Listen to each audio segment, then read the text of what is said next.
looks a little different, doesn't it? Ah. Bed. Yeah. You look tall. That's because you're sinking the mattress. Oh down. no, so one of those like, put the bowling ball in the egg. Those are two different mattress commercials. This isn't a mattress commercial. This is a video about tiny living for big families. In today's video, we're gonna tell you some tips, some things we've learned from living in 1,000 square feet, 6 humans. What we would do differently and what we wouldn't change. And what we hated and what we loved. So let's get into that. It was a nice, natural. Just gotta make sure you take a breath. I'm so relaxed. I am so relaxed. Until it's like something they want done the way they want it done. Shall we do this or you want to keep riffing? You know me. Tiny living for big families. Let's look at the outline and see how we're supposed to start. There's no set square footage on what makes a home tiny living nowadays. It's kind of a term a lot of people are throwing around. One of the best definitions I found that kind of sums up what is a tiny house, because there's no Webster's dictionary that says it is this many square feet, is a tiny house is something that gives you enough room for your needs without having any wasted space. Which I think is what we accomplished in our 1,000 square feet here. Definitely. Yeah. That definition is a good one because everybody's needs are different. A homesteader's needs are very different from a couple living in the city, you know, riding an Uber to work. A homesteader has muddy boots, winter clothes, food storage.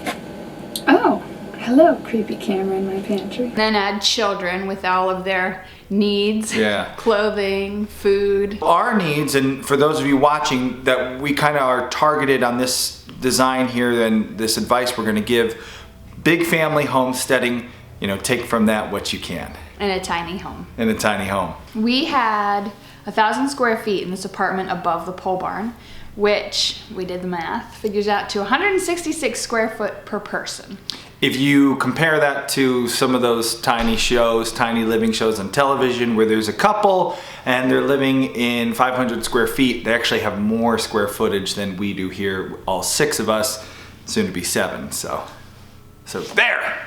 Shut up with your tiny complaints. Put that in. This isn't the first time we've lived in a small space. Back when we were first married, we had it was maybe a 800 square feet apartment. That sounds about right.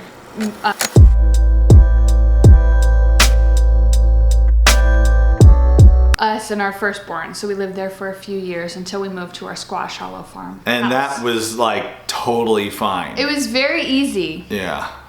The small kitchen, the small bathroom, small bedroom, it was no issue. No, we had no constraints, but things have changed and now there are lots more little humans and still one bathroom in the space. So yeah, it was much different. I feel like it's good to refer back to when we made the video about a yurt versus an apartment above the pole barn. Oh, you're dying. Yurt? Or nerd. Well, you should say our tiny home. That would have worked perfect. I liked our nerd. We have 2 options.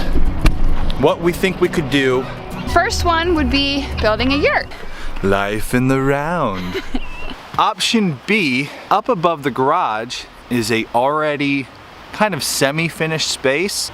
Now we could easily turn it into a little apartment-like space which could be built with the studio in mind. I was very glad we made the apartment decision. So we have made the decision.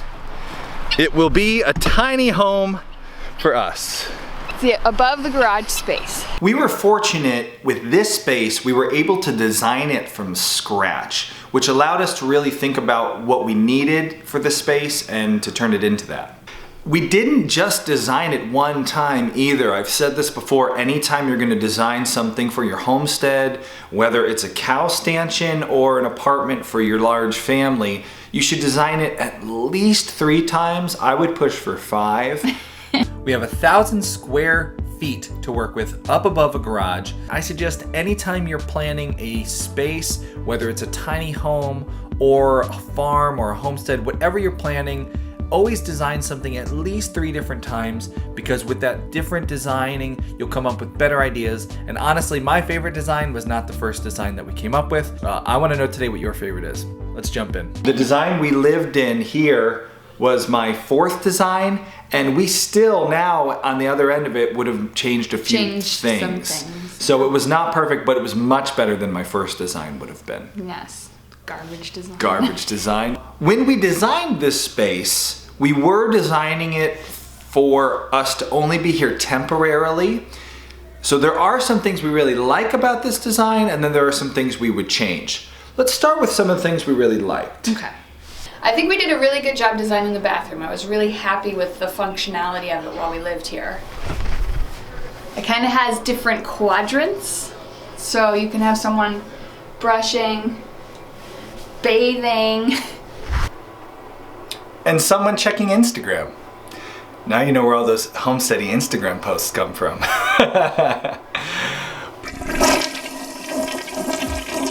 With 4 kids, it's just an honest fact. You're always gonna have someone busting through the door in on you while you're in the bathroom. So the design we used here allowed us to have this kind of, we called it the pooping nook. You can kind of hide back here, and when your kids bust in, you're protected. They can do whatever, wash their hands. Yeah, there's multiple areas. So if you're gonna design one bathroom for a large family, and especially a large family with little kids, you know, your teenagers aren't gonna wanna bust in the door. But this is a very good design for a large family with a lot of little kids kicking down the door while you're trying to have a little privacy. This is one thing that wasn't even intentionally part of our design, but we had the cabinetry left, and our carpenter was really smart about helping us put the cabinets where we needed them. He gave us a lot of vertical storage. This was originally in my grandma's kitchen. It was kitchen storage. Worked really well for this space though, because it fit, it didn't take up a lot of space. The little kids could access what they needed to down lower, toothbrushes, toothpaste, towels. And Austin and I could put stuff here that wasn't easily accessible to them. And toilet paper up here, because kids like to ravage the toilet paper for some reason. They don't have enough toys. Another thing we really liked about our design in this small space was the built-in entertainment center over there. Mounting the television to the wall, and even kind of tucked in as it is, allowed us to not have any floor space used up by a table or like a cabinet that you'd have to set your TV on, which meant there was more living room space for us to sit and enjoy. But over there, it was still quite functional and usable. Don't go anywhere. The TV is built into the wall, but on either side we have storage on either side, and we actually have storage behind the television all the way. When space is limited, every nook of secret storage is helpful. What was the next thing we liked about this place? Something over here. Turn and pause it. Kitchen has tons of counter space. This is more counter space than I have ever had in my entire life. This was really nice for a smaller space because it meant the kids could be working on a school project, working on an art project, sitting at the counter eating, and I still had half of this space to do some food prep. Also, having the eat-in counter meant I didn't need to have a dining room table anywhere else, and it saved a lot of space in the living area. Those are some key areas that if you were building a tiny house, if you were designing a tiny house, I would recommend you to do all those things. But there are some other areas. Of our living situation that I would change a little bit. What? Were you gonna say life? I don't know. As you can see, there's a lot of floor space here that's kind of wasted. We could have probably brought this in about 2 feet. and still had a very comfortable working kitchen. Without everything being quite so far away. The bedroom also we felt was kind of a waste of space. Now mind you, we didn't design this to be a bedroom. We designed it to be my future studio, and this is going to be the room where a lot happens. So we wouldn't change it for our use. But if you were going to copy our design for your family, this is just too big of a bedroom. Even if you share a bedroom with some of your younger kids, you could steal a little bit of space from here and use it elsewhere. Stop! Haven't done that since I was like 8. I just wiped it all off for the guests. Oh, we're gonna be using this as a guest space soon. That was the other thing we designed this for, a guest space.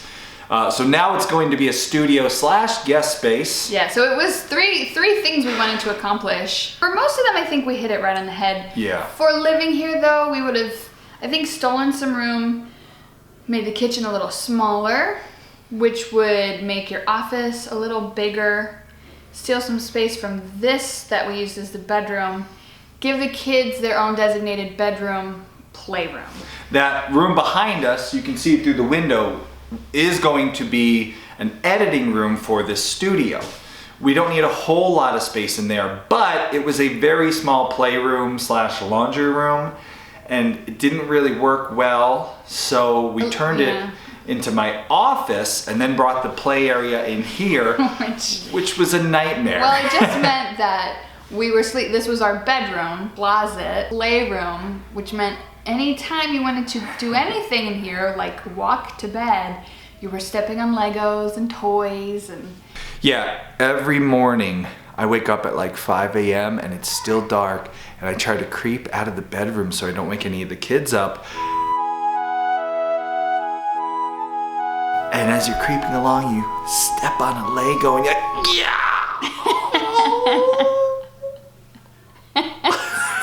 It's hard to be quiet in a house this small. It is hard.